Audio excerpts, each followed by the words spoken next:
Hello, welcome or welcome back to my channel. My name is Victoria and welcome to the Dresden Files Reread Challenge.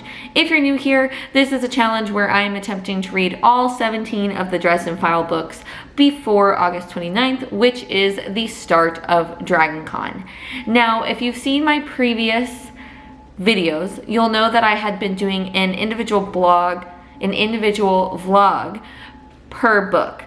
But as I'm about 6 weeks away from DragonCon, I started thinking that perhaps it would be good to combine some books to not be posting these so much and to make it a little bit more digestible for everyone. So I'll just put timestamps for the books. I'm either gonna do 2 or 3 books at a time. Now, I made this decision after finishing Proven Guilty. So there are clips of me doing my typical vlog for this book. And so we'll start off with the 8th book in the Dresden Style series, which is Proven Guilty. And then we will move on to the 9th book in the Dresden File series, which is White Knight. Like I said, I might do 3, but if I do a 3rd book in this video, it will be Small Favor, which is the 10th book in the Dresden File series. So how this works is I read the back of the book, I let you know if I remember anything, and then we hop into reading. Now, I will say that I'm remembering less and less about these books, so there's not as much going on. But yeah, so with that, let's go ahead and get into the vlog.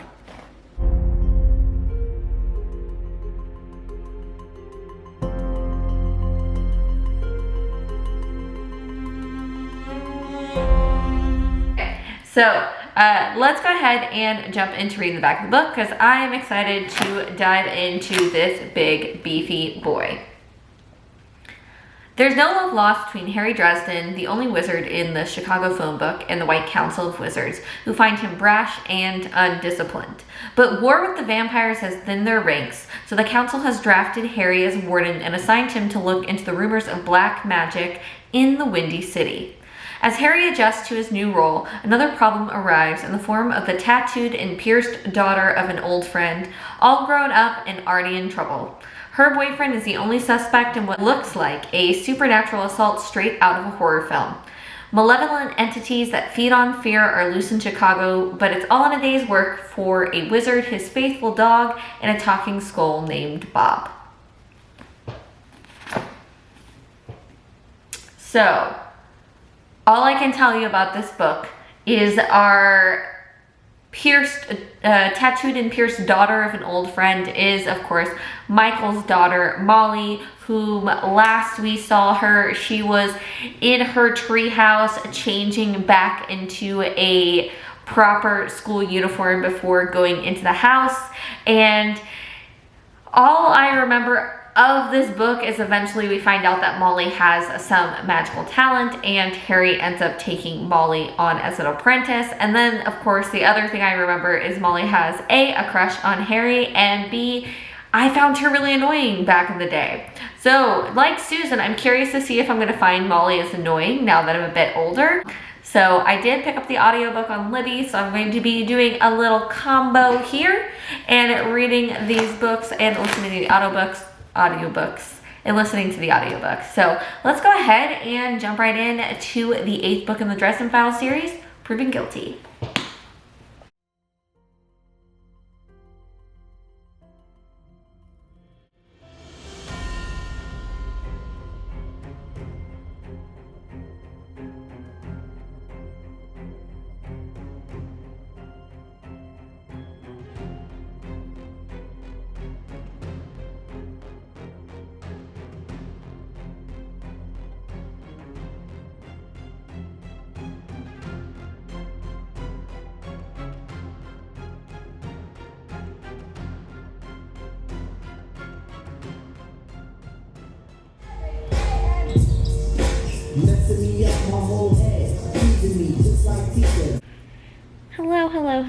Hello.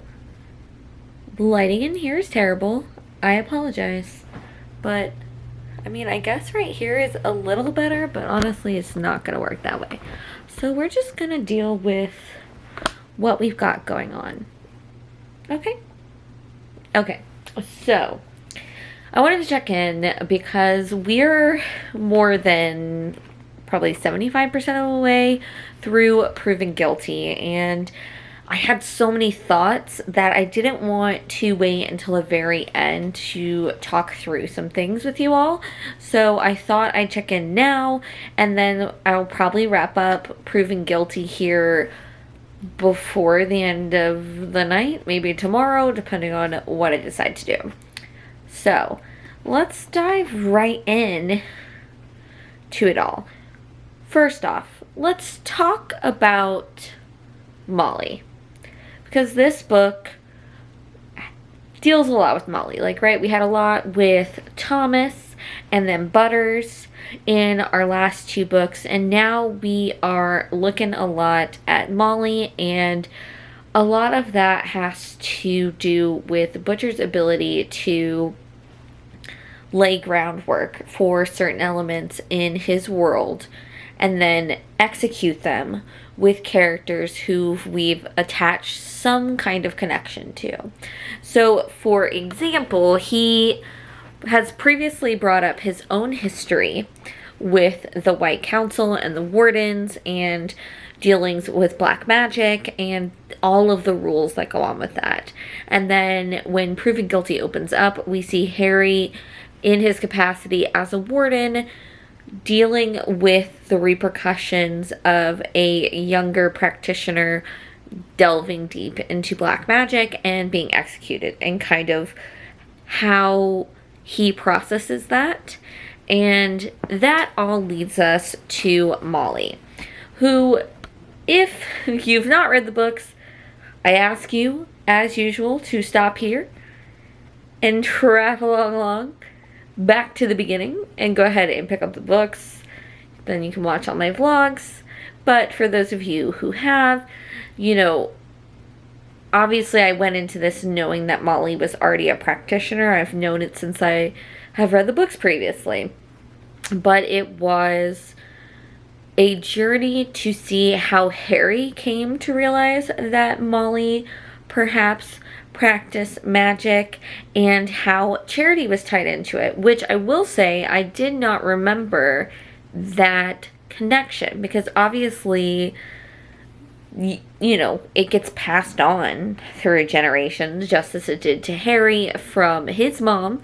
And so when he comes to this realization that Charity, in fact, has magical abilities, he talks to her about it, and essentially we find out that she was in a very similar situation that Molly seems to be in now, where her parents didn't understand what was going on with her and wanted her to act a certain way, and then essentially pushed her out in a way, and she ended up in the wrong crowd with somebody who was practicing the black arts, and Michael ended up saving her, and that's kind of how they met. And so we understand a lot more of why Charity is holding on so closely to Molly when she realizes what's going on with her, and how Molly's kind of ended up the situation that we find her at the beginning of Proven Guilty. So all of that is super interesting, and like right now, Molly is missing where I'm at in the book. So I'm on currently page like 330, and where I'm at in the book, Molly is missing. She's supposedly in the Never Never, and Charity, Murphy, and Thomas are joining Harry to try and get her back. So just to give you a perspective of where we're currently at in the story. So very fun to bring that in and give Charity a little bit more substance than we've got in the previous books, because obviously she has her thoughts on Harry, and we get a better reasoning for it of why Charity feels the way she does about Harry and why she's been so hesitant to open herself up to him. So that has been a ride. And I know where this ends up, so it takes a little bit of the suspense out of it, but I'm enjoying this. I'm really enjoying Proven Guilty. something else that Butcher talks about and has Harry and Murphy come to terms with is the possibility of their relationship. And the level-headedness at which Murphy basically lays out why her and Dresden wouldn't work hurt my heart as much as it hurt Harry's. And obviously I had these thoughts too as I've been rereading them of like, well, how would that work? And, you know, it could be hard for him to be with a mortal and blah, blah, blah, blah, blah. I think you can make it work if you want to make it work. But at this point in time, it's not going to work. And it was really sad. It was just a sad conversation that they had. Harry was basically, he brings it up in the very beginning when him and Murphy meet up after the situation that Molly drags Dresden into at SplatterCon, and it escalates from there when Harry gets a room in order to conduct a spell to try to prevent more murders from these phobophages, something like that. And I understand where Murphy's coming from, but I still don't like it. And I don't accept it. I don't accept that rational thinking. Absolutely not.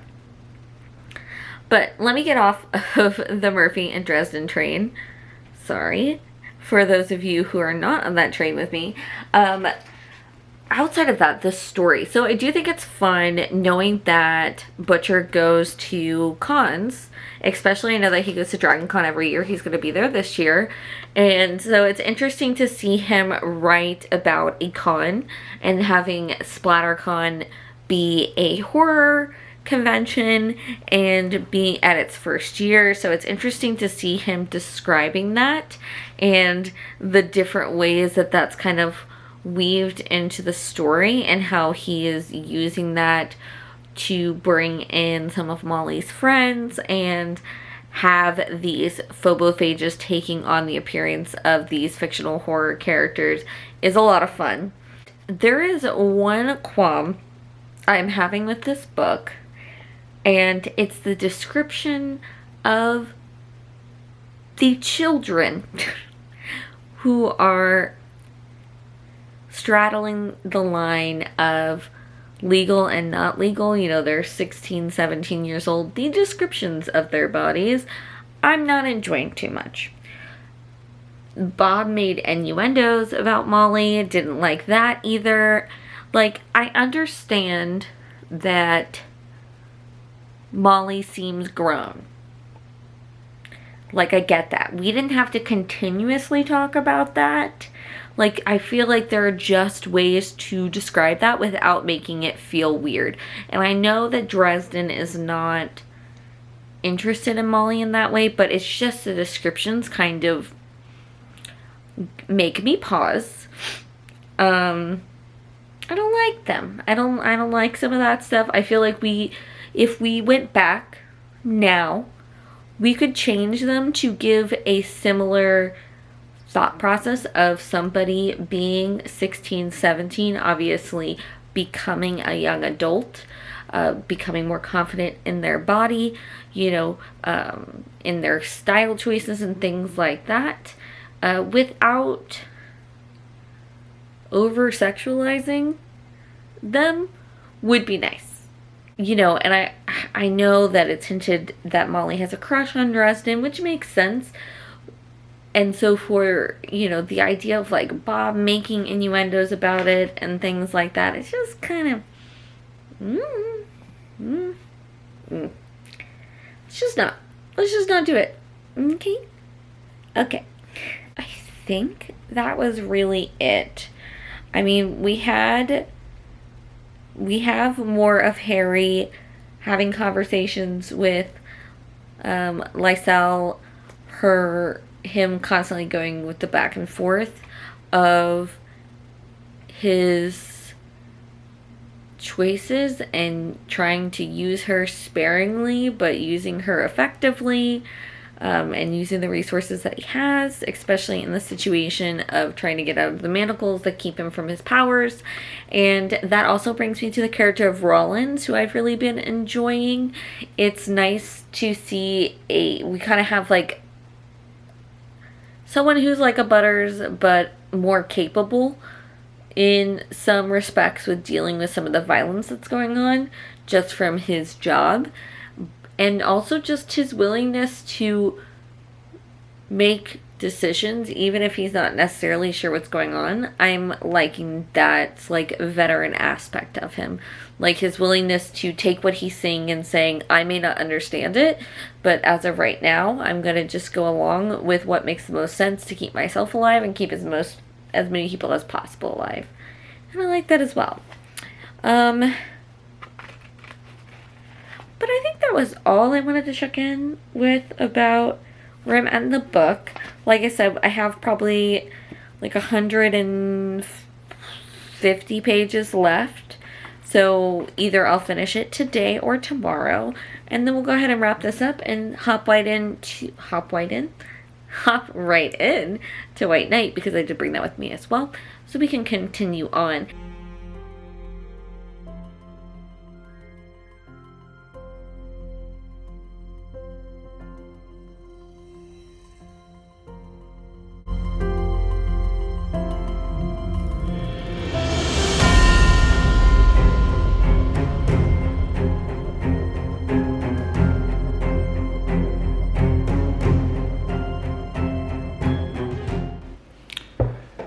So White Knight. I actually started reading this on the plane last night, which you would have seen, but I figured we'd still read the back of the book. I don't remember anything from it thus far, so we don't have to do any predictions, but I will read you the back of the book just so you know what we're chatting about here in White Knight. So the back of the book reads, someone is hurting Chicago's magic practitioners, the members of the supernatural and underclass who don't possess enough power to become full-fledged wizards. Some have vanished, others appear to be victims of suicide, but now the culprit has left a calling card at one of the crime scenes, a message for Harry Dresden. Harry sets out to find the killer, but his investigation turns up evidence pointing to the one suspect he cannot possibly believe. He cannot possibly believe guilty. They missed a word. Is guilty. His half-brother Thomas. To clear his brother's name, Harry rushes into the supernatural power struggle that renders him outnumbered, outclassed, and dangerously susceptible to temptation. And Harry knows that if he screws this one up, people will die, and one of them will be his brother. And so yeah, that is the summary of the book. I'm currently on chapter 7 of the book, and we pretty much set up everything that's in the back of the book here into chapter 7, up until chapter 7. So everything that I just read to you all pretty much was set up within these first 7 chapters, and now Harry is coming to terms with the idea that he may have to investigate his own brother to see if he's involved in some of these crimes against some of the women in the supernatural community. The reason that they think it might be him is Molly, again, sexualizing her a bit too much for my liking, ends up reading the last kind of vibes that one of the victims has, and it seems to be that she's having like pure ecstasy, and Butters and Harry watch Molly essentially get off as she's kind of riding the wave of this woman's final emotions. So that's kind of gets clued in with more of the information that they get from this small occult circle that Dresden and Murphy go to meet up with a hint from Mac. So that is where we are at. I am trying to get my life together after coming back from Florida. So I'm going to be probably listening to this audiobook as I clean and try to get my life together. So I should have some updates for you soon. And yeah, so that's that. We'll check in later. Hello. it is a little bit later and I thought I would check in. I'm not 50% of the way through White Knight yet, but I feel like I am far enough in that we can chat a little bit about this book thus far. And I will say, compared to Proven Guilty and Deadbeat, White Knight is moving a little slow in my opinion. It's a bit of a, like this first, about 40% of the way through or so, I just stopped on chapter 20. But like the first third, a little more than a third of this book has been okay. I do like that Murphy is getting just more time in the books than she was before. I think the setting isn't as fun as Proven Guilty was, with having like it at SplatterCon and it really being connected a lot to some of the past books, with it including like Michael and Molly and Charity and getting more background on those characters who we've seen a lot. But on top of that, the whole, I don't know, like I just haven't been that interested in it yet. Now we have gotten to this point where Harry discovers why Thomas has been, what Thomas has been doing with involvement to these cases, and he's actually been targeting, or like not targeting, he's been looking into the case and finding possible people who this other type of vampire, this is a problem when I read audiobooks, because Scabies is like a vampire that feeds on, not fear, because that's what we had in Proven Guilty, despair. So he feeds on despair. So Thomas has been tracking this guy and has actually been hiding these people. So we finally realized that. And we also have Elaine popping back into the picture. She has mirrored Dresden in becoming a private investigator in California. And she is joining Harry for this adventure thus far. So she's kind of our major B character besides our typical Murphy and Thomas in this book. And yeah, I don't know, it's just not there for me yet, but it feels a little more insular in some ways because the people involved aren't as I don't know, it feels a little more insular as a story. Now, of course, we are getting to the idea of who this like Black Council is. So I think this will progressively get better. I'm just right now not like that enthralled with the story.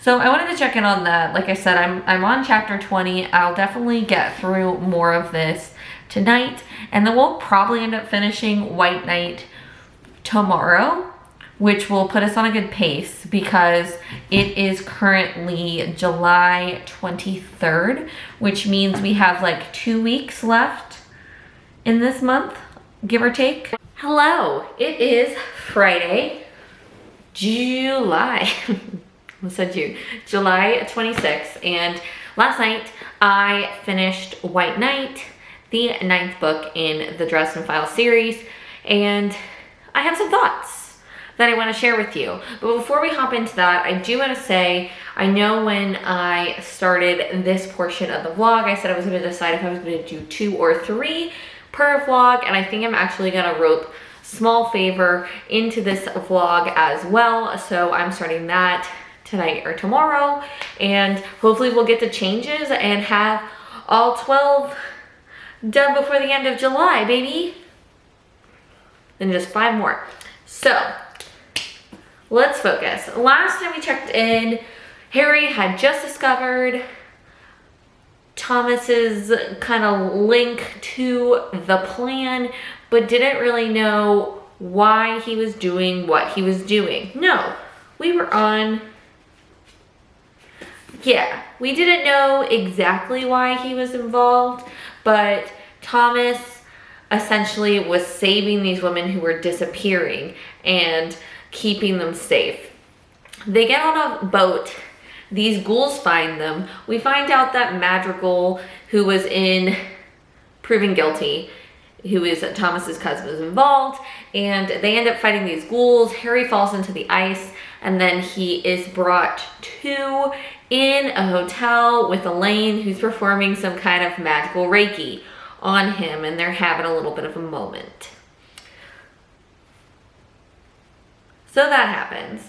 And then I will say, again, I do feel like the first 50% of this book was kind of boring, to be honest. And I looked back at my rating for the first time that I read this book, and I had this at 3 stars.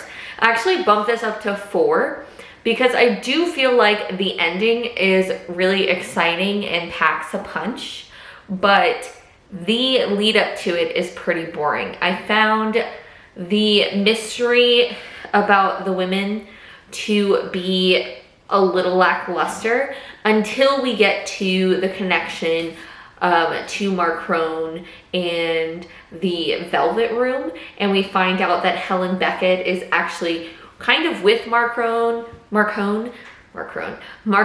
and working in the Velvet Room. She's kind of like a madam, and we realize that Beckett didn't have anything to do what was going on, and we discover that the yucky, the yucky scabious, the scabious among us is this girl Priscilla, who was always wearing a turtleneck, and for some reason Harry was like, did you notice she's always wearing a turtleneck and it's like the middle of summer?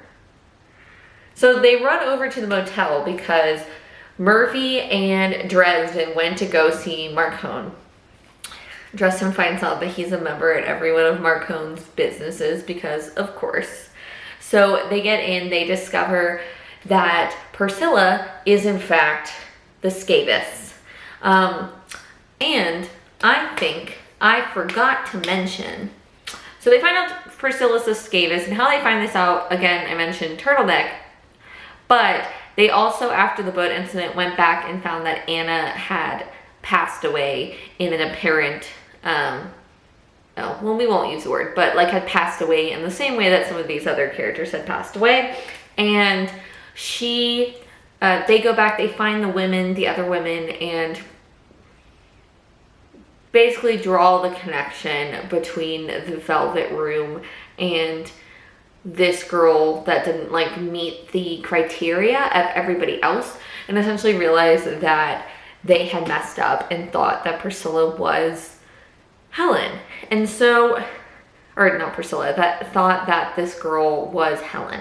And so they go back to Elaine, who is protecting all of the other women that are part of the like order of lesser magical people, and Elaine is being attacked by the scabious. So Harry is able to connect with Elaine, and through using her real name, her true name, and is able to break through, but it kind of put Elaine out of commission. She has to go to the hospital.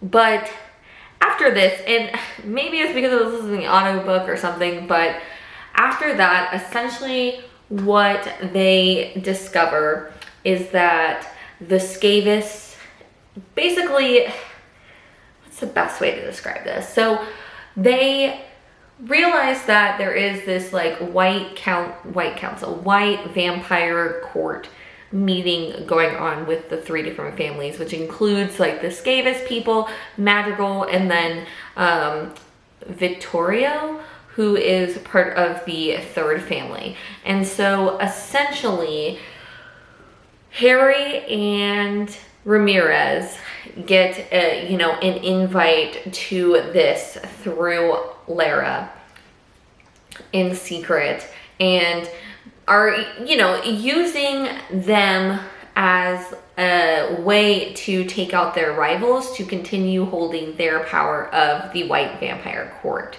And they go to the same cavern that we were in Blood Rites.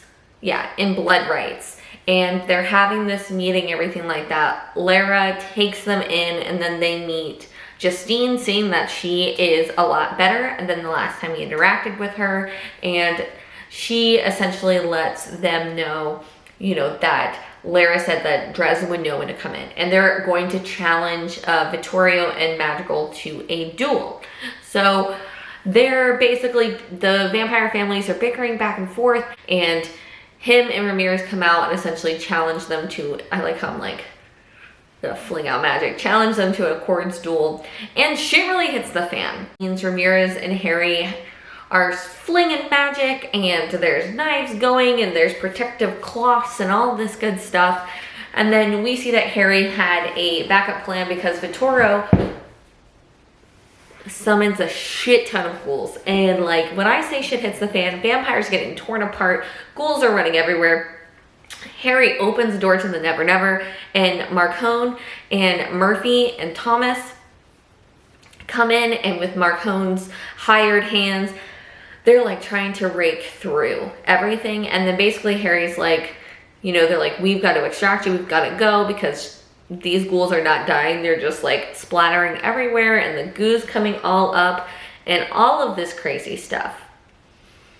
And Harry essentially appeals to Marcone's good side, because he does have a good side. You know, like they say it multiple times that he's like the devil they know at the end of the story, and I would agree with that. Like, he's still human, whereas you know, a lot of these, and me saying like still human is, I mean like still values humanity and doesn't see people all as just pawns in a game. Like, he sees them as pawns, but at the same time he doesn't want to see like a bunch of civilians get hurt. And we see that a little bit more when you realize at the end that the girl that Marcone was taking care of when he grabbed the shroud in Death Mask is actually Helen Beckett's daughter, who got shot, like caught in a gang fight that was trying to take out Marcone back in his earlier days.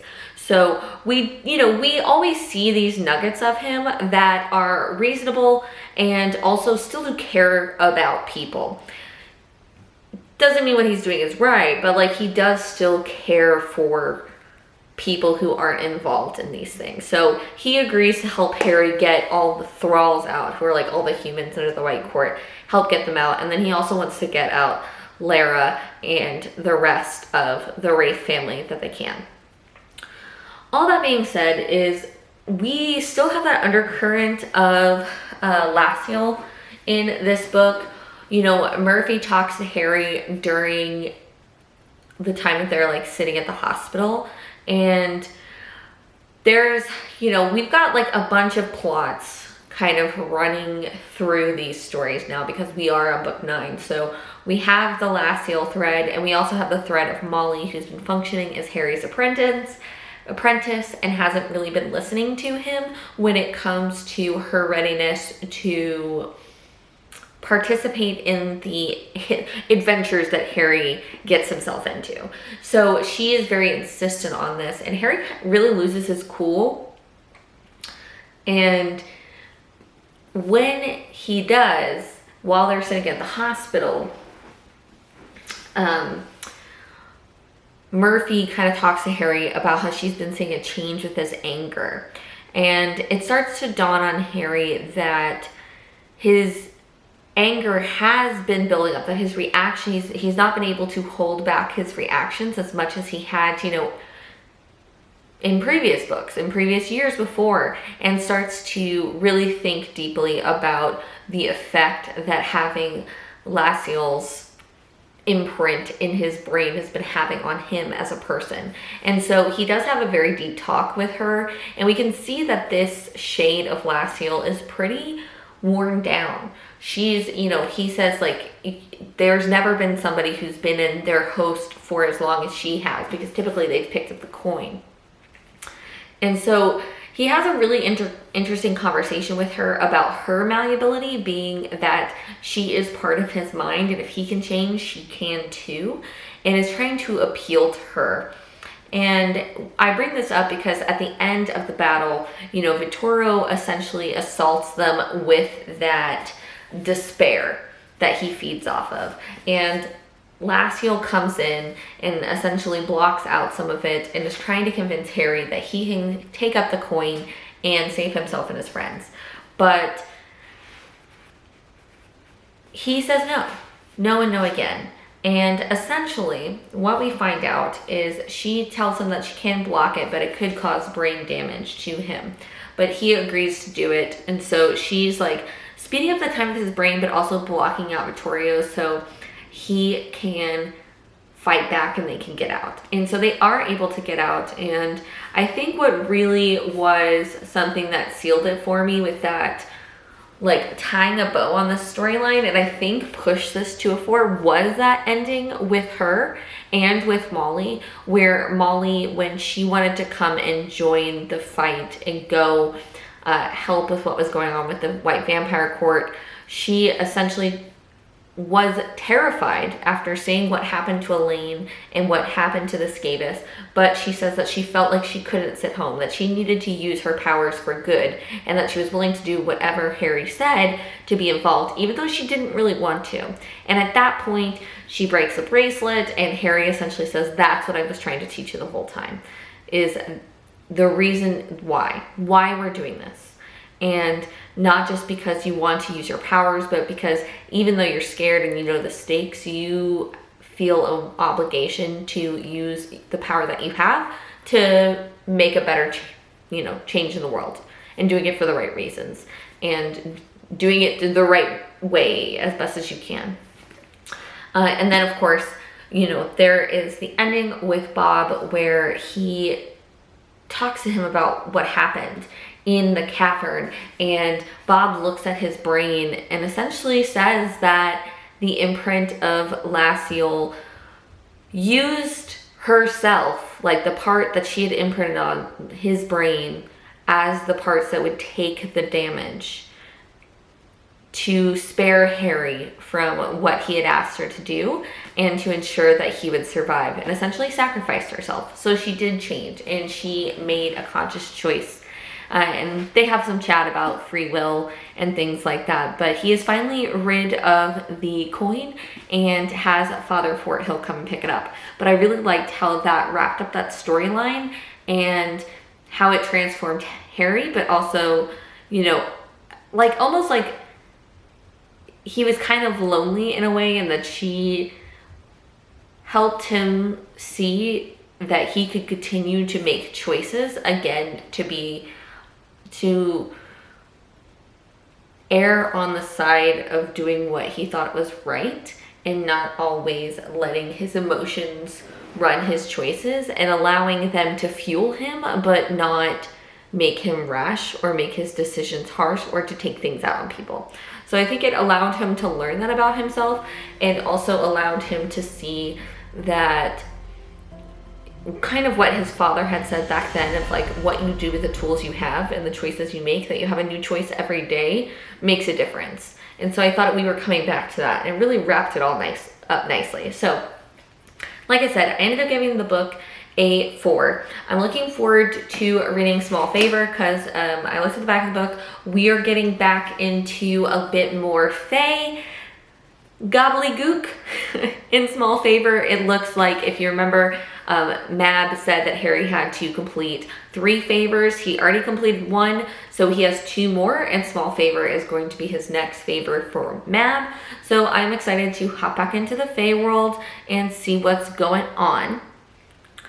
So I will check in with you when we've dived a little further into Small Favor and I can give you some thoughts on it.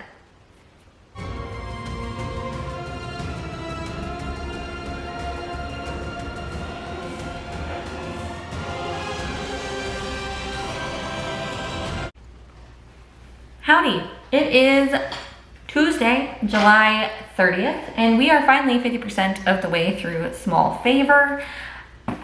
As I mentioned, I just gave you a brief overview of this, but the basic premise of the book is that Mab comes back into the picture to request Harry take on the second favor out of the 3 that he had agreed to do in order to get out of the contract that she had taken from Leah. And With this, we got a snowy vibe. It's snowing in Chicago in November, and it is a crazy storm.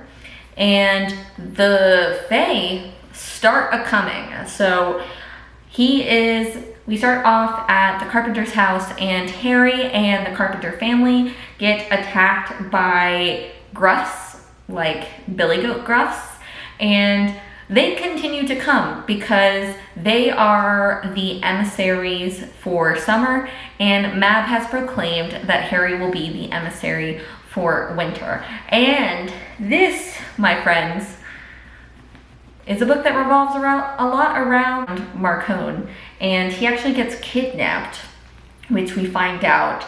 Mab shows that he was trying to get to his safe house and basically was set up. And so we've got kind of a mixture of things here. The Denarians are back. We got Tess, who is apparently Nicodemus's wife and a mantis baddie, and she's brought her own cronies, and they seem to be working together, and it all has to relate to Marcone. And Harry is kind of playing moral gray zone with Michael and Murphy, and having some trouble because both of them, you know, are pretty black and white a lot in their thinking. Murphy's has gotten a little better about it. But really all I have to say about this book, this is another one where, kind of like White Knight, where I feel like we moved a little slow in the beginning. I was like, okay, let's get on with the story here. We again have him chasing Denarians. We've got multiple people after him. So Marcone has this guy who basically wants to overtake some of his businesses, and so he's sending goons after Harry. One of them shot Murphy. She's all right, supposedly. And now where we're at, Michael and Harry are in a subway. They were trying to get to a locker that guard, and if you remember guard, that's like Marcone's magical guard. I didn't name the character.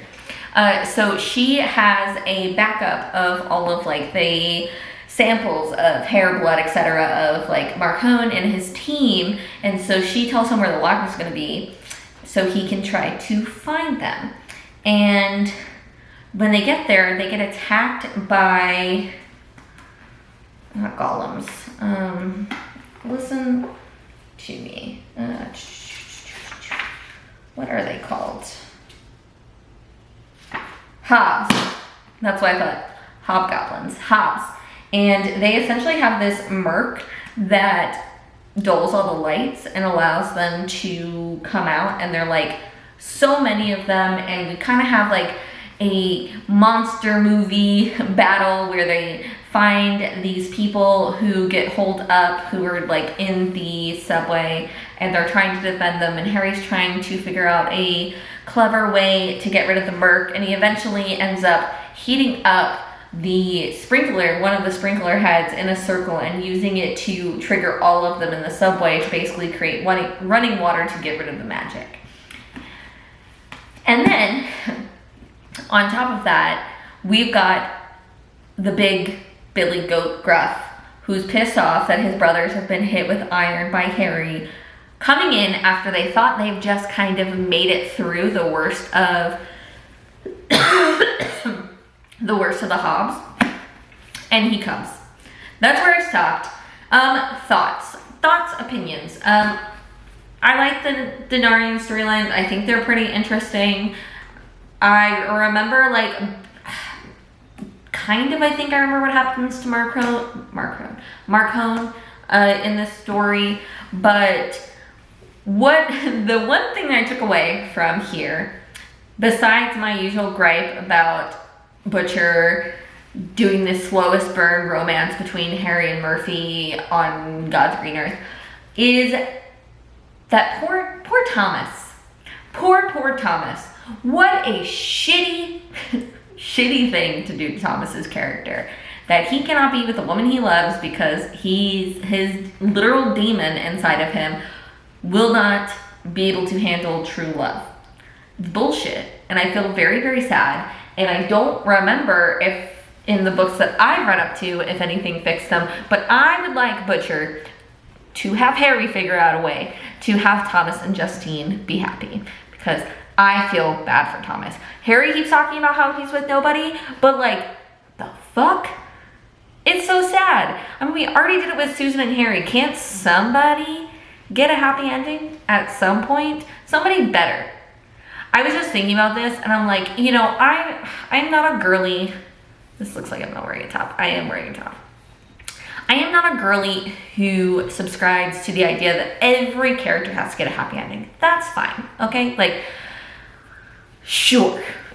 You know, but I want every character to get what they've earned. Like, I want, as a reader, to feel like we went through all of this for a reason. And so I just get a little worried that as we reach the end of the series, whenever that comes, I suppose there's supposed to be a couple more books, but like, I really hope that Harry and Murphy and Thomas get a happy ending. Now, of course, like I said, I haven't read the last 3 books. Skin Games, Peace Talks, and Battleground. So I don't know where those characters are at there. But that is a hope that I have, because I hope at the end of these things, like, they can all get a break. They can all relax, and they can all be truly content and happy with their lives and have some joy. That is what I hope for them. That was my biggest takeaway from Small Favor so far. Good morning, good morning. Hello. So I stayed up till 2 a.m. to finish Small Favor. So let's chat about it. What can I say about Small Favor? In typical Dresden Files fashion, you know, we had our big plotty plot. I don't know. Okay, so this story, I was having an interesting experience with Small Favor where I literally started having a little bit of deja vu, which obviously it's not deja vu because I know that I've read this before, but it was like certain moments in the story like unlocked almost the visualization I had from the first time I read the book, if that makes any sense at all. But specifically, the first time this happened was after where we left off here. So, you know, they had just, Michael and Harry had just been fighting some hobgoblins. The big bad Billy Goat Gruff second eldest brother had come, and Harry had defeated him using guard's locker. And I think that, well, something about guard also like crossed my mind at the end of this book. And it's hard to talk about because we haven't started a spoiler vlog for the next book, which I think is where this kind of connects, but we'll get to that. So it uses this like lightning wards thing to take down the scruff. They get out and they actually run into Lucio, the Archive, and Kincaid. And we understand that apparently is why the hobgoblins, I know they're called hobs, but I'm calling them hobgoblins because it's D&D. But that they might have been there to attack him. So they all go to Harry's place after everybody decides that we're just gonna throw accusations at Harry all this book.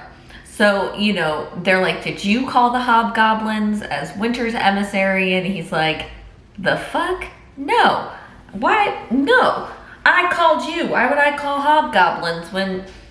But anyway, so they go to Harry's place, and the scene that I first was like, gosh, the scene like really brings back a memory is where, so Harry sits in the back of the truck and basically it's hypothermia.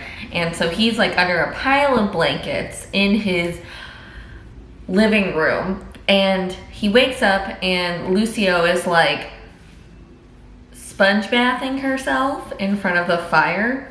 And they have a little moment.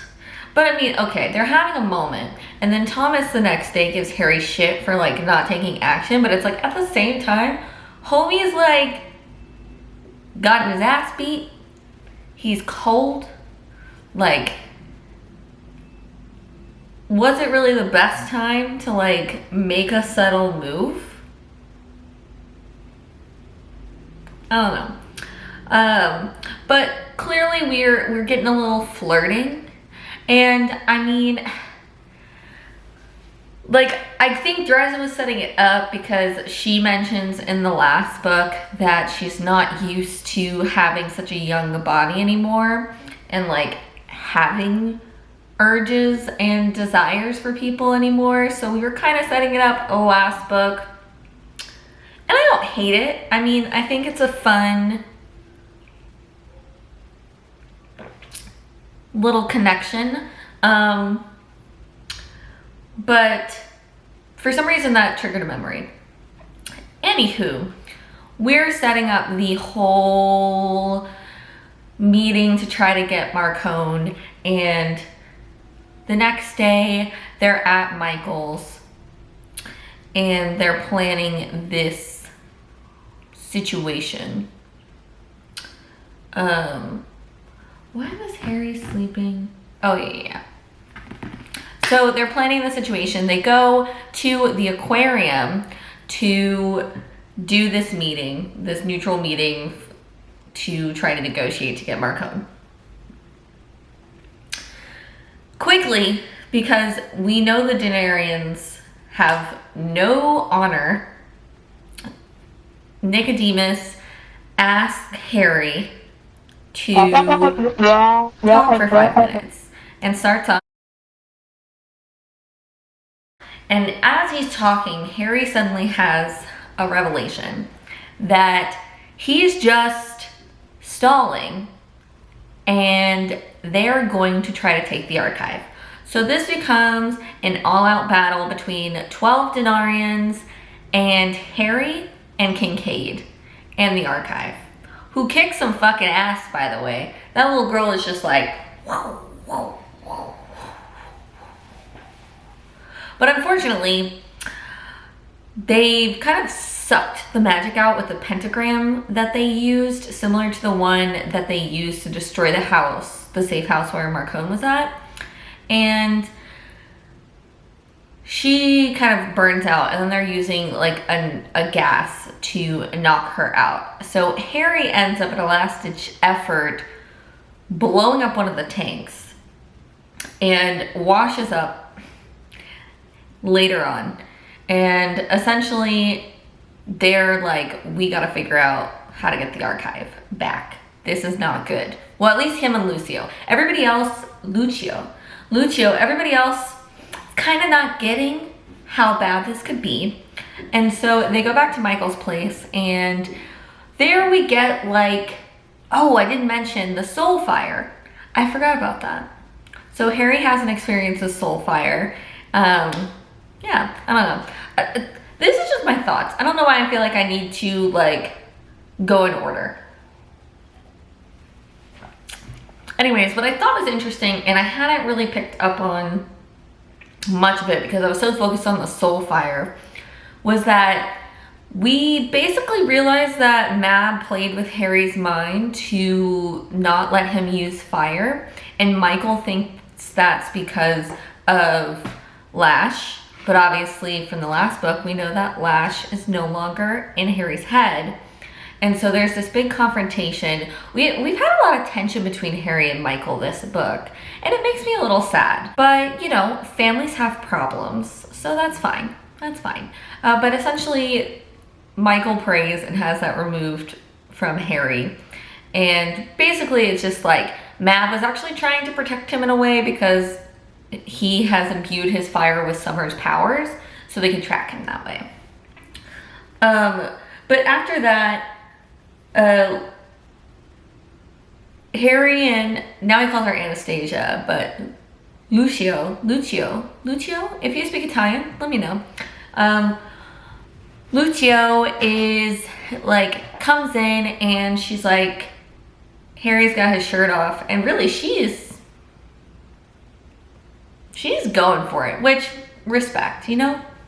Have at it, lady. She basically figures out that this island in the middle of like Michigan has like an amount of ley lines that would be a good place to trap the archive. But then they make out, because why not? And that's not really the important part, because Karen and Harry have like a really sweet moment while she's crying over Kincaid being laid out from his battle with the Denarians. And it's like,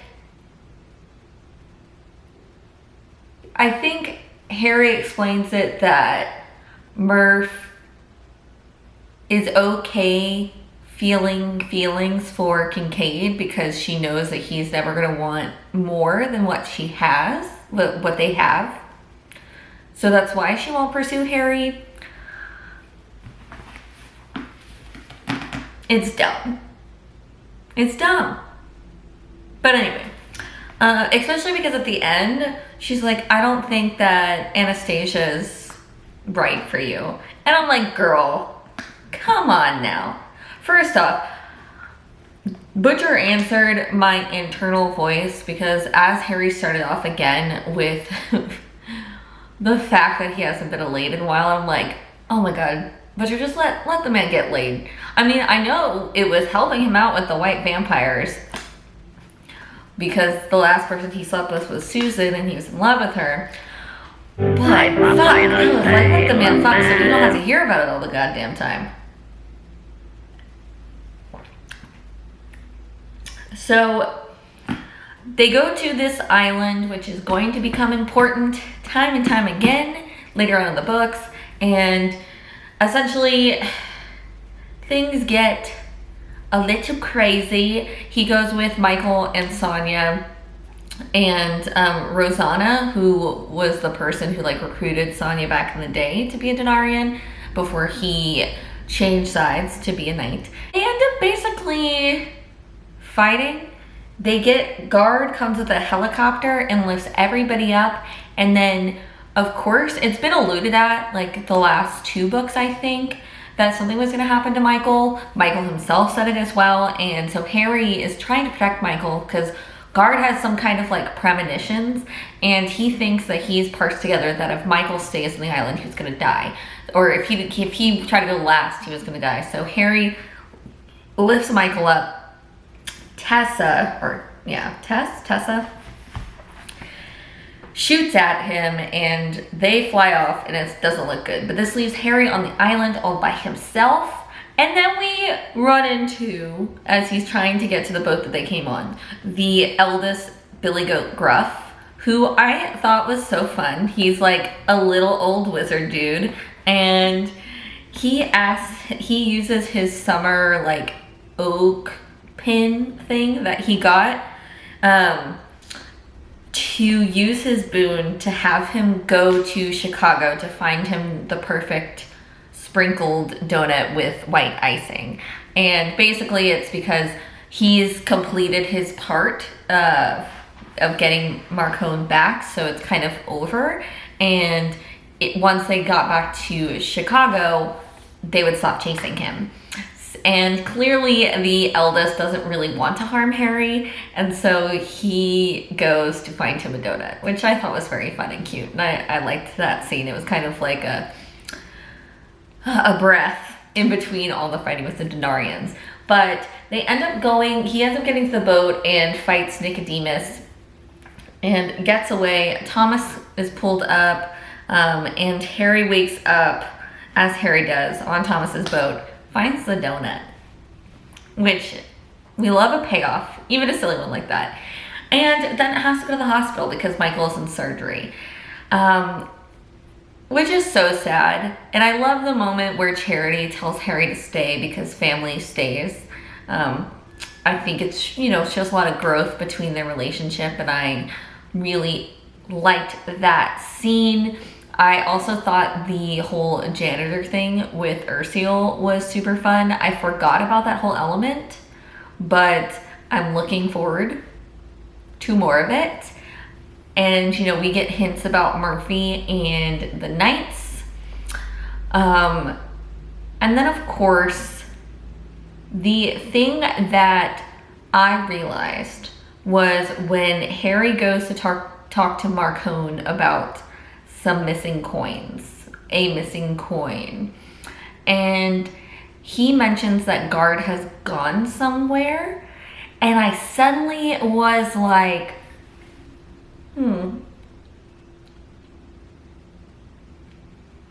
I think I remember where she comes from now. Like, her order. I think I know who her boss is, which we will see if it pays off. I don't, again, if you're watching this video and you've read only up to Small Favor, I don't want to say it because I don't want to ruin it if I'm right, but I think I'm right. But anyway, I'm sure this video is going to be super long, so I'm going to go ahead and wrap it up. Thank you so much for watching. If you have any thoughts yourself about Proven Guilty, White Knight, or Small Favored, or just some of my overall thoughts, if you're a Karen and Harry stan, let me know. Don't let me be alone here on the internet. But thank you so much for watching. If you want to stick around for more Bookish Nerds content, feel free to subscribe. I upload every Sunday and most Wednesdays. And until next time, I hope you read a good book, I hope you find some joy, and most importantly, I hope you do something to make the world a better place. And I will see you in my next one. Bye!